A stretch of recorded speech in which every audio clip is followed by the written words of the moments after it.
Sejam muito bem-vindos à nossa palestra de dosimetria USL. Aqui nós vamos mostrar como é que funciona a tecnologia, mas também tudo que pode ser aproveitado e em benefício do usuário com essa tecnologia quando se faz o serviço de dosimetria. Para iniciar a nossa conversa, é importante lembrar um pouquinho da história. Em 1896, praticamente 125 anos agora, a Röntgen fez a primeira radiografia no mundo, né, da mão da sua esposa. E desde então, essa é uma das tecnologias que rapidamente é uma inovação e vira tecnologia super aplicada. A figura de baixo, nós vemos a Madame Curie, que também fez uma descoberta de radioatividade do rádio, né, e do polônio depois, que durante a Primeira Guerra a aplicação é imediata. Ela leva fonte de rádio para fazer radiografia de soldados, né? Desde então, a tecnologia vem sendo super utilizada o uso da radiação ionizante e nós temos diagnóstico, tratamento, imagens 3D com tomografia, vídeo com cateterismo, intervencionismo e muito uso de computação e inteligência artificial para melhorar essas imagens e para possibilitar um maior uso da radiação ionizante. Na nossa sociedade, o aumento, principalmente no século passado, desde 1980 até 2014, cresceu mais de 60 vezes. Então, isso mostra a importância dessa tecnologia na sociedade. Então, o que nós temos aqui é uma pergunta super importante, que é: a sociedade pode utilizar a radiação ionizante de forma segura? E é isso que nós queremos responder. E nós da SAPRA e todos esses organismos que eu mencionei acreditam que sim. Então, a radiação tem seus riscos, mas a sociedade consegue utilizá-la de forma segura. Para poder avaliar o risco, né, ou quantificar o risco do uso da radiação, nós precisamos avaliar alguma coisa, estabelecer, portanto, o que nós vamos medir e como nós vamos medir, de forma que a gente consiga minimizar esse risco e usar de forma segura. A dosimetria, que é o que se refere aqui à nossa palestra, é a medida da dose. A dosimetria, então, ela se pergunta: o que nós vamos medir? Né? Pode ser dose acumulada, dose instantânea, também se pergunta no o que, qual que é a grandeza, e todas essas coisas são motivos até de outras palestras. Como medir também é uma questão. Nós podemos medir de forma indireta ou de forma indireta, de forma ativa ou de forma passiva. A forma ativa é um instrumento que te dá uma medida de dose imediata, você está olhando e vê a medida. Uma forma passiva é um equipamento ou um dosímetro que você expõe ele à radiação e depois você vai processar essa dose de maneira que você tenha a medida e você já definiu o que medir, né? E outra coisa importante, e isso vale para quase qualquer coisa que você vá medir, é que você tem limitantes, né? O que são esses limitantes? É muito amplo, mas nós temos que definir que tipo de radiação nós vamos querer avaliar. Pode ser radiação eletromagnética, do tipo de raio-x ou raio gama, que é para radioterapia. Poderia ser elétrons, poderiam ser nêutrons, mas isso daí vai depender de cada dosímetro que a gente vai usar. As características de radiação, nós vamos saber se tem pulsos muito estreitos, campos constantes, campos muito estreitos ou campos de radiação espalhada também amplos. A energia, nós vamos querer saber se nosso dosímetro vai responder tanto para mamografia, com doses 16 keV, até radioterapia, com doses de MEVs, e com isso, então, tudo isso compõe os limitantes de um dosímetro, né? Tem parâmetros ambientais e tem as condições de uso, dependendo de onde você vai usar esse dosímetro, para público ou para pessoa, vai ter condições diferentes, né? Então, isso é importante e nós temos que definir o que medir, como medir e quais são os limitantes que nós vamos estar respondendo. Então, dosimetria Para conseguir responder a tudo aquilo, a gente vai perguntar por quê, para quem, o que medir e como medir. Por que medir? A gente já estava conversando desde o começo, é devido à segurança, né? Minimização do risco. Para quem? Na área de aplicação médica, nós temos uma tríade, que é o público, que é desavisado, mas muitas vezes está passando em locais que pode ter radiação, o trabalhador, que constantemente está com a possibilidade de estar sendo exposto, e o paciente, que vai ser exposto, mas que vai ter um benefício grande devido ao uso da radiação. Aqui na dosimetria OSL para a SAPRA, nós estamos escolhendo o nosso foco é o trabalhador. O que medir poderia ser exposição, atividade, nós vamos medir dose, porque é isso que pede a nossa legislação. E como medir? Nós vamos medir com dosímetros passivos, porque também por legislação isso é importante, tem várias outras características, mas aqui está muito bem definido.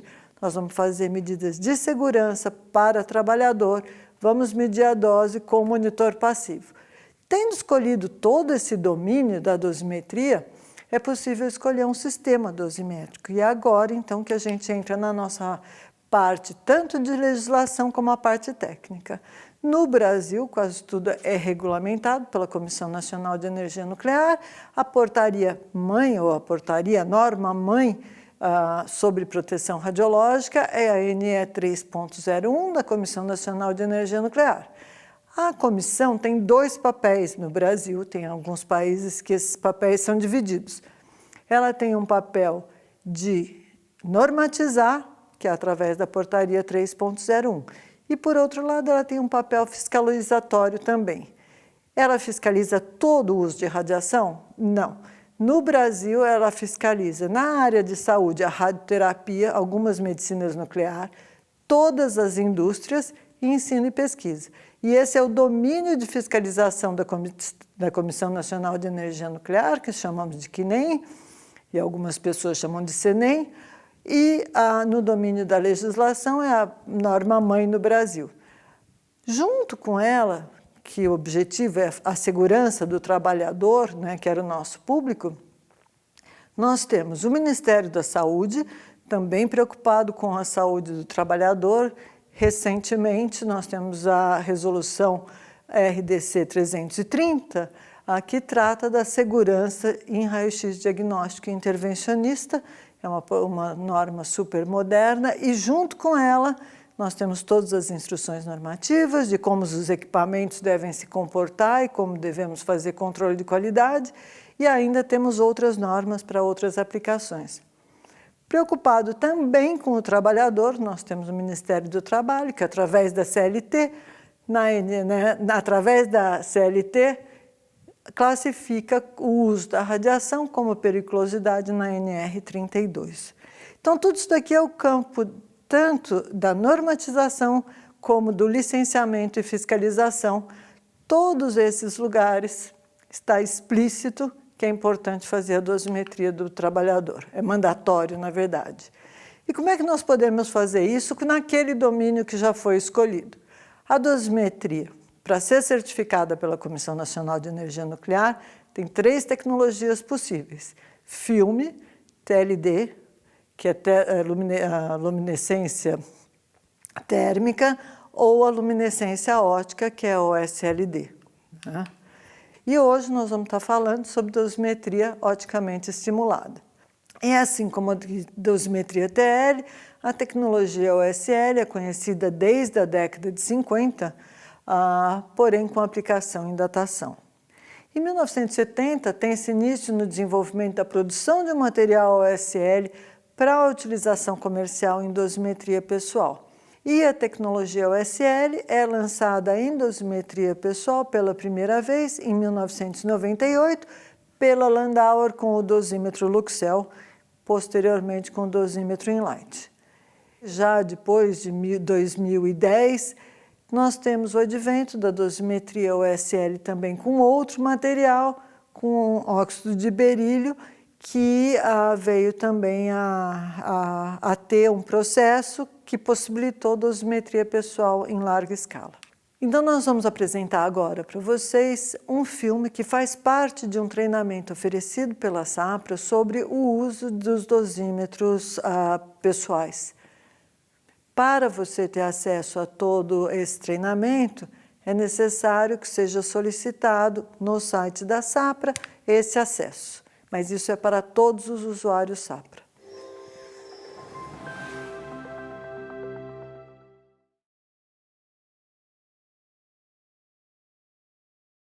Os monitores da Sapra Landauer utilizam a tecnologia OSLD, a dosimetria por luminescência opticamente estimulada.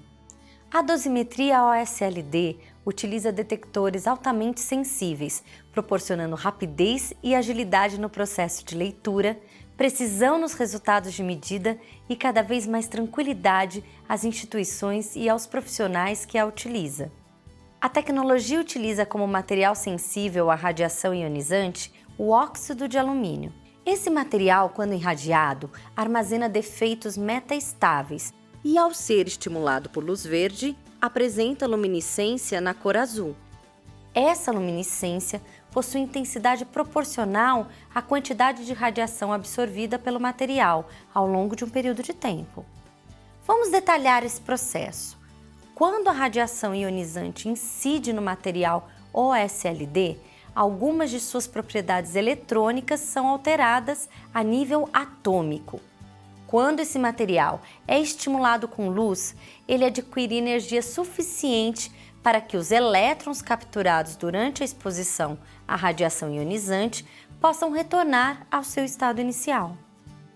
Nesse processo são emitidos fótons, e a quantidade de fótons emitidos é proporcional à quantidade de radiação a que o material foi exposto. Esse processo torna possível a utilização das propriedades OSLD do material como uma eficiente tecnologia dosimétrica. A tecnologia OSLD utilizada pela Sapra Landauer é adequada para a dosimetria de radiações ionizantes com feixes de raio-X, gama e beta. O dosímetro OSL apresenta maior sensibilidade à radiação quando comparado a sistemas termoluminescentes ou fotográficos. Devido ao método de leitura não destrutiva, a tecnologia OSLD possibilita o armazenamento do dosímetro e verificação posterior da dose. Ou seja, essa tecnologia torna possível a reanálise completa dos dosímetros, o que não acontece nas dosimetrias TL ou fotográfica. Como vocês viram, essa já é uma explicação que está acessível em forma de filme. Reformulando aqui mais ou menos o mesmo conteúdo, os princípios gerais da luminescência oticamente estimulada passam pelas seguintes etapas. Nós temos que ter a radiação ionizante incidindo e criando defeitos dentro desse material. Depois nós temos que ter um estímulo controlado. Não é qualquer luminescência, é uma luminescência que só ocorre a partir desse estímulo e ser capaz de medir a resposta a esse estímulo, que é novamente uma emissão de luz. O estímulo, nesse caso, é verde, a luz que nós vamos medir é azul. E dessa forma, como nós temos um estímulo e uma resposta, nós podemos, controlando esse estímulo, medindo essa resposta, ter um método de dosimetria. O problema aqui é como obter um material que possa ser utilizado em escala de milhares de dosímetros. A tecnologia é feita da seguinte maneira: você tem óxido de alumínio, são 2 sais, você esquenta esses sais e cresce um cristal nesse forno, e você obtém um monocristal que depois você pode cortar em pedacinhos de monocristal, você pode moer e fazer pó, ou você pode fazer pequenos que a gente chama rods, cada uma vai ter a sua aplicação, né? Aqui está novamente uma imagem real do cristal, dos pedacinhos que podem ser cortados e ainda são monocristais, de cubos, de discos, que puderam ser utilizados uma vez ainda para memória óptica, e o pó, né? Nos nossos dosímetros, o que a gente usa é esse pó com uma granulação muito fina, que é adequado para a dosimetria individual externa, né? Então, qual que é a principal diferença, né? Os dois são luminescências, um vem de térmico, o outro vem de luz. Então, a principal diferença é que a energia térmica, ao fornecer a energia suficiente para os elétrons que estão armadilhados, ela tem que fornecer essa energia para o cristal inteiro, para o dosímetro inteiro, de forma que todos os elétrons sejam liberados e a luminescência avaliada. O processo OSL, como é um estímulo óptico, você consegue iluminar e a radiação eletromagnética interage só com um elétron individualmente. Esse elétron pode decair emitindo luz, e se a gente controla esse estímulo, eu posso controlar qual que é o mínimo de estímulo que eu preciso dar para que eu tenha o mínimo de detecção, que é mandatório, que está definido lá naqueles limitantes que nós falamos. Tudo isso daqui parece complicado, mas com figuras a coisa fica bem mais fácil. Então, aqui nós temos a radiação incidindo num cristal, elétrons saem da banda de valência, vão para a banda de condução e são armadilhados em traps dosimétricos e ficam lá pelo período inteiro que você está usando o seu dosímetro. Na verdade, a radiação chega no primeiro dia, no segundo dia, no terceiro dia, e ao longo do mês inteiro esses elétrons são armadilhados nesses traps. No processo TL, o que nós temos? Nós temos calor esquentando um cristal, não dá para esquentar só um pedacinho do cristal. Esse calor, então, é quem fornece energia para aqueles elétrons que, ao passarem para a banda de condução, decaem nas suas armadilhas, né, dos seus traps, emitindo luz também. Então, aqui, para que a gente tenha uma dosimetria precisa e bem possibilitando um bom algoritmo para o cálculo de dose, nós vamos limpar todos os elétrons que estavam armadilhados e medir a intensidade total da luz. No processo OSL, que nem eu falei antes, nós temos os fótons, que são essa luz verde, interagindo individualmente com os elétrons. E a gente pode regular o tempo e a intensidade dessa luz verde de maneira que a gente consiga detectar a luminescência necessária para o mínimo de detecção e garantir que ainda sobre elétrons nos traps dosimétricos, de forma que a gente possa refazer essa medida ou retestar. E essa é a grande diferencial do OSL. Então, aqui nós temos os principais benefícios, é a reanálise, que a gente acabou de ver ali numa figura de como é que isso pode ser feito. E por que isso acontece? Primeiro, porque a leitura é não destrutiva, a gente viu que os traps continuavam armazenando elétrons, né? A verificação da dose aqui pode ser feita através de releitura, e nesse caso o processo é inteiro refeito, desde a excitação até a medida, até a avaliação da dose.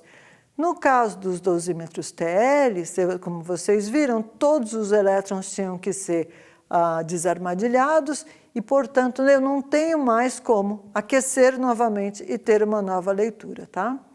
A validação dos leitores pode ser feita com uma intercalibração, porque o mesmo dosímetro pode ser lido no leitor 1, no leitor 2 e no leitor 3.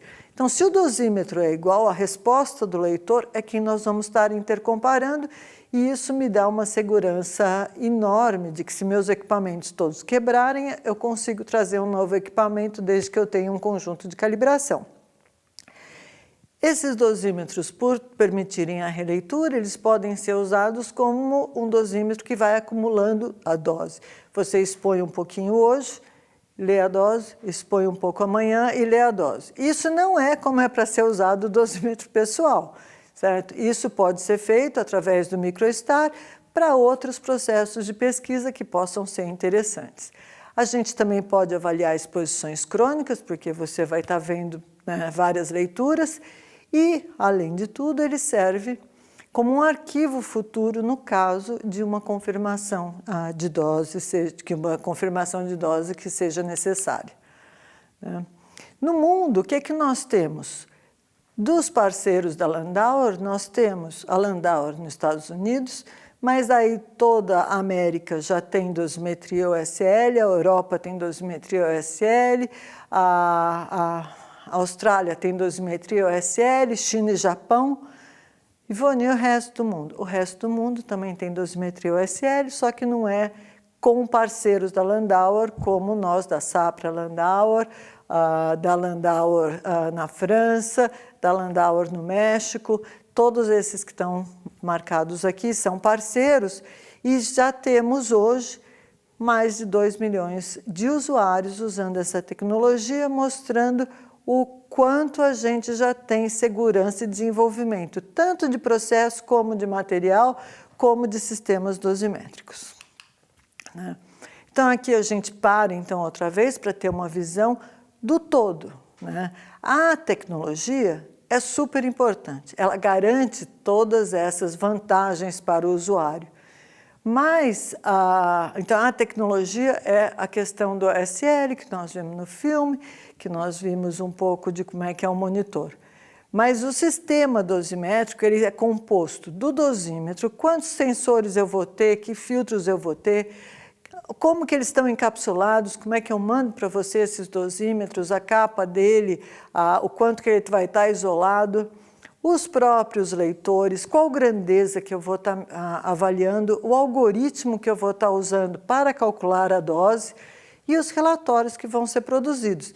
Isso é o sistema dosimétrico. Mas a dosimetria ainda é mais do que isso, e são outras características importantes que um usuário tem que lembrar ao escolher um provedor no serviço de monitoração individual externa, que é um provedor da sua dosimetria.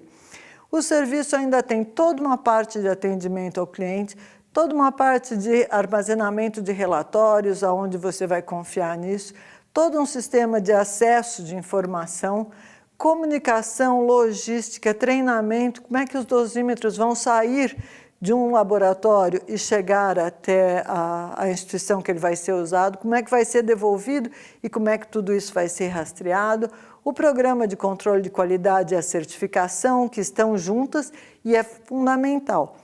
Essas legislações falam que a gente tem que obedecer a portaria da Comissão Nacional de Energia Nuclear, a NE 3.01, que torna mandatório o uso de dosímetros que tenham sido certificados pela própria Comissão Nacional de Energia Nuclear. Então, apesar da gente falar sempre da importância da tecnologia, é importante lembrar que o serviço é todo esse outro conjunto que tem sua importância para o usuário sempre.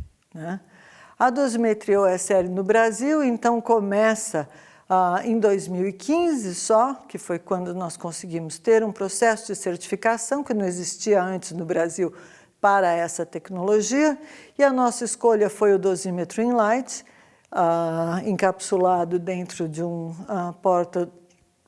porta-dosímetro bastante leve, os leitores Enlight automático 500 e todo o processo, todo o algoritmo, toda a certificação foi feita no Brasil. Estamos certificados desde então pelo CASEC. Bom, então nossa escolha foi o dosímetros OSL modelo Enlight. Esse dosímetro é composto de 4 elementos que são os sensores. Esses 4 sensores são posicionados dentro de um case, conforme vocês estão vendo aqui na figura, e nesse case estão alocados os filtros. A primeira janela não tem filtro nenhum. Toda a radiação incidente passa por ali e a resposta do sensor número 1 é uma resposta de toda a radiação que é incidente. O sensor número 2 está sobre o filtro de plástico e, portanto, uma parte da radiação pode ser filtrada por esse plástico, principalmente a radiação beta. O terceiro sensor está situado embaixo da janela de alumínio e a radiação incidente vai estar sendo filtrada pelo alumínio e, finalmente, o quarto sensor está sobre o filtro que é de cobre e a radiação incidente vai ser filtrada por essa quantidade de cobre. Dessa maneira aqui, nós conseguimos fazer um algoritmo com precisão para calcular a sua dose. Então, nós voltamos aqui, certo, de por que a SAPRA decide, depois de mais de 30 anos, fazer essa mudança de tecnologia. Essa mudança é feita visando garantir uma melhor medida para o nosso usuário. O que são os principais benefícios e como que eles se distribuem ao longo do processo todo de dosimetria, além da releitura, né? Nós vamos mostrar agora uma grande segurança na saída dos monitores, segurança na avaliação da dose, segurança na atribuição entre a dose e o usuário, que é a rastreabilidade, e segurança nas condições de uso. Tudo isso daqui junto são vantagens que fizeram com que a SAPRA decidisse trocar a sua tecnologia do seu sistema dosimétrico, né? Então, a dosimetria OSL, novamente, por que a gente fala que tem garantia na saída ou vantagem para o usuário na saída? Nesse caso aqui, todos os dosímetros OSL que saem da SAPRA, é feita uma primeira leitura para ter certeza que a dose mínima daquele dosímetro corresponde ao que nós estabelecemos como dose mínima, que é uma dose menor do que 0,05 milissieverts. 100% dos dosímetros são lidos. Então, aquela pergunta clássica, será que o dosímetro já saiu da SAPRA irradiado? A resposta que nós temos para dar, e podemos comprovar, porque tudo está no nosso banco de dados, é não, o dosímetro saiu da SAPRA com dose mínima. Como é que a gente garante isso? A gente garante isso com um processo. Quando um dosímetro vai ser atribuído a um usuário, é verificado a dose de anilin dele. Caso o dosímetro ainda tenha uma dose, esse dosímetro volta para fazer anilin novamente, que é o processo de zerar. Ainda na hora que os dosímetros, todo o conjunto, vai sair para a sua instituição, é novamente verificado, porque nós temos um número de série, tanto do usuário como do dosímetro, e a gente consegue ver se esse dosímetro foi feito anilin há mais do que 3 semanas. Se isso aconteceu, o sistema apita e a gente volta e esse dosímetro vai ser desmontado e montado com um novo dosímetro. E com isso a gente garante a dosimetria na saída, tá? Porque como que a gente garante a segurança na avaliação da dose? Primeiro, todo dosímetro com mais do que 1 milisievert por completo, já é lido 2 vezes na SAPRA, porque a tecnologia assim permite, tá? Então, todos os dosímetros são lidos naquele nosso leitor que lê 500 dosímetros de forma automática. Todos os dosímetros com mais de 1 milisievert são retirados do leitor e recolocados. Então, a sua dose, para que saia um relatório, ela já foi lida 2 vezes. Isso garante a correteza da dose, né? Todos os dosímetros com dose maior do que 1,5 milisievert vão ficar armazenados. Armazenados para quê? Caso o supervisor de proteção radiológica decida solicitar uma releitura, e daí vai ser feito pelo menos a 3ª leitura, pode até ser feita a 4ª, a 5ª, o que for necessário, mas esses dosímetros estão armazenados na SAPRA. Para sempre? Não, não estão para sempre. Doses entre 1,5 e 5 milisievert são armazenados por 3 meses, entre 5,1 e 10 milisievert por 6 meses, entre 10,1 e 50 milisievert, que é aquele limite anual de proteção radiológica para 1 ano só, por 12 meses, e doses maior do que 50 milisievert vão ser armazenados por 5 anos na SAPRA. Hoje em dia já são mais do que 100 mil usuários e garante a experiência que nós estamos tendo nos processos, no estabelecimento deste algoritmo, das avaliações da própria Comissão Nacional de Energia Nuclear, de todo o nosso sistema dosimétrico e de todo o nosso sistema do serviço todo de dosimetria.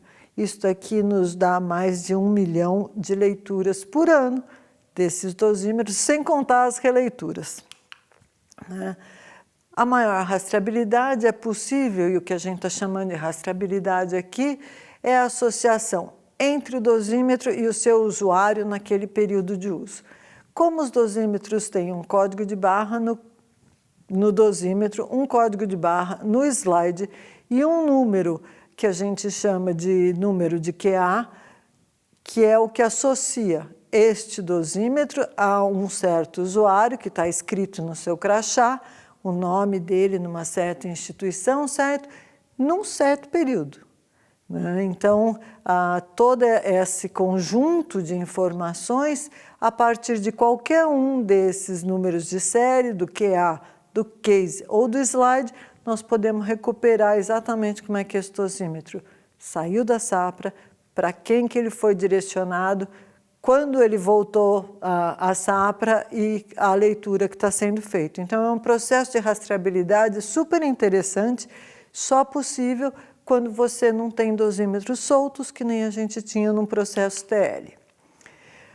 Ainda temos maior estabilidade com relação aos parâmetros ambientais, porque esses dosímetros, aquele pó que a gente viu, está alocado dentro de duas fitas de plástico PET, né? Então ele é pouco sensível à umidade. A sua resposta é muito independente da temperatura.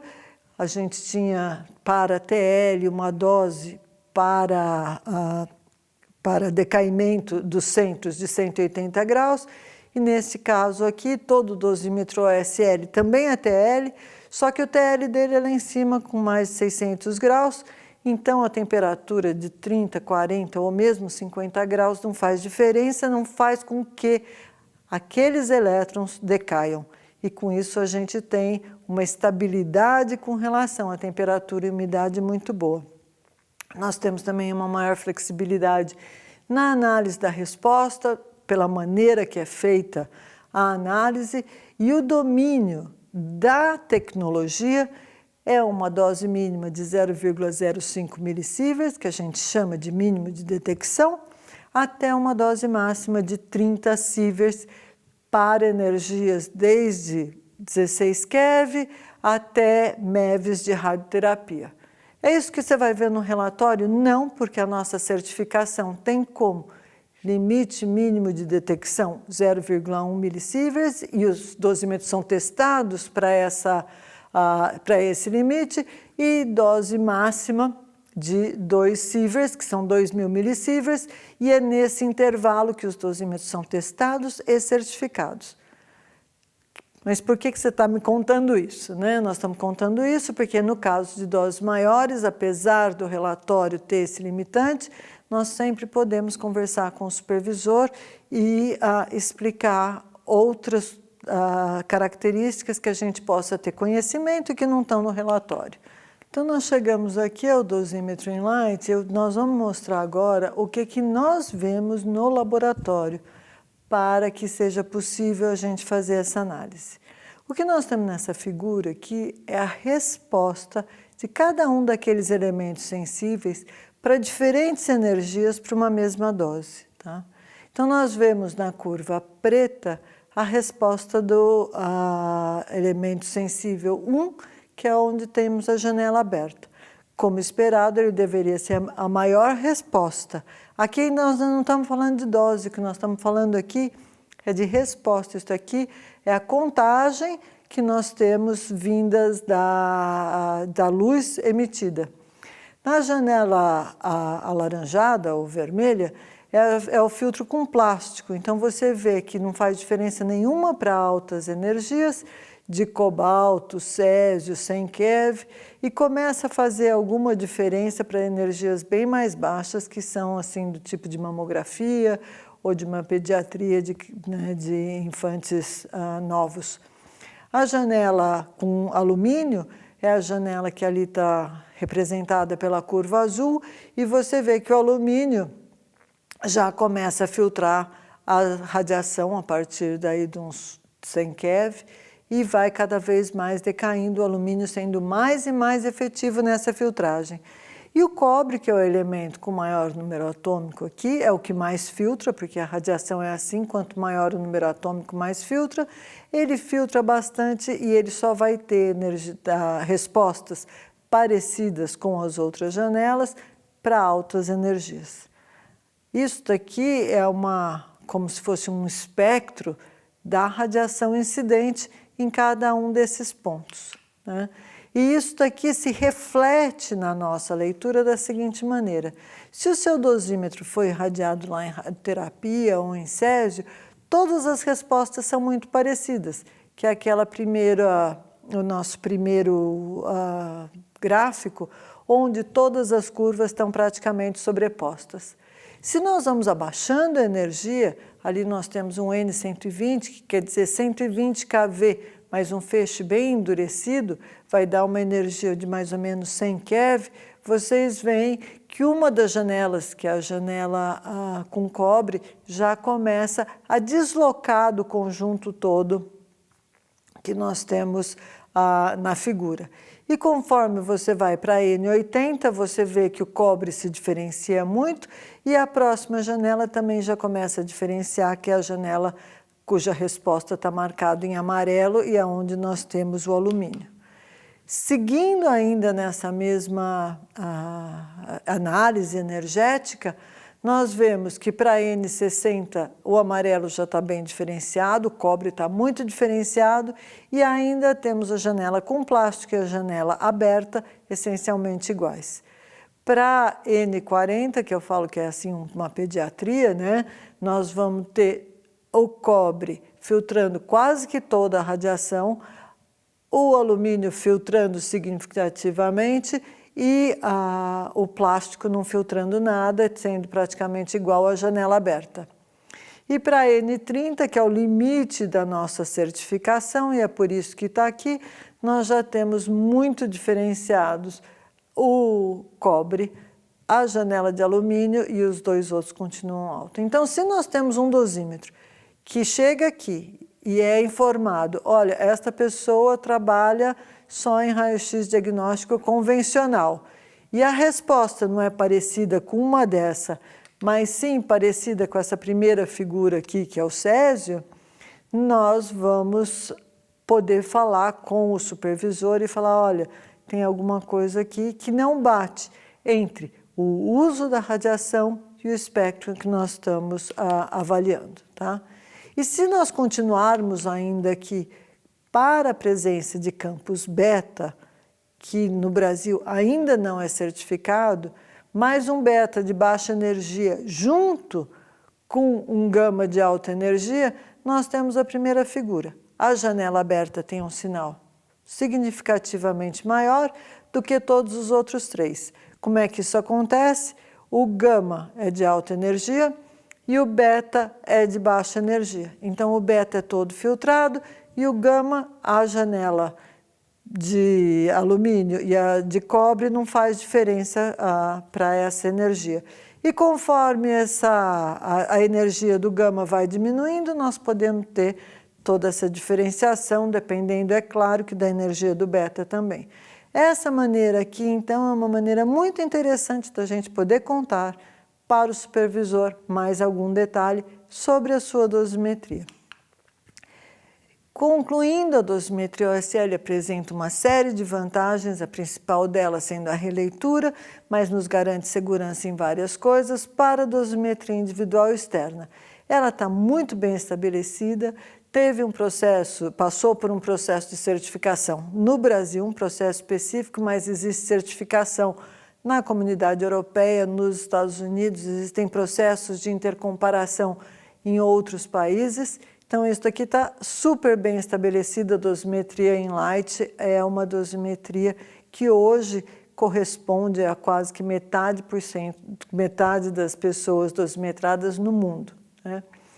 A dosimetria de feixe em radioterapia e radiodiagnóstico é uma outra aplicação da dosimetria OSL. Ela vem sendo ampliada, certo? Existem ainda métodos que usam filme em radioterapia, mas o uso de estado sólido da dosimetria passiva tem cada vez mais sido utilizada em dosimetria de feixe. E a menina dos olhos de todos nós é a dosimetria clínica. Muito já foi feito com TL, com os Phantoms, que você pode colocar a TL dentro, mas hoje em dia os novos Phantoms estão sendo desenhados já para a gente poder utilizar o OSL, e a característica de que a gente pode usar isso de forma contínua, fazer uma exposição, avaliar e usar o mesmo dosímetro e continuar a avaliação é uma coisa muito interessante para a dosimetria clínica e é onde a Sapra tem feito parceria com muitos dos seus clientes no uso tanto de dosimetria clínica como dosimetria de feixe, utilizando o MicroStar 2 ou o próprio MicroStar. Então é isso que nós temos para contar para vocês hoje sobre a dosimetria OSL. Eu espero que agora fique um pouco mais claro o que é a tecnologia, o sistema e todo o serviço. Agradecemos muito a sua atenção e estamos à disposição para qualquer conversa, pergunta ou dúvidas nesses endereços que estão aqui, tanto na página como diretamente no meu e-mail, que é ivone@sapra.com.br. Muito obrigada.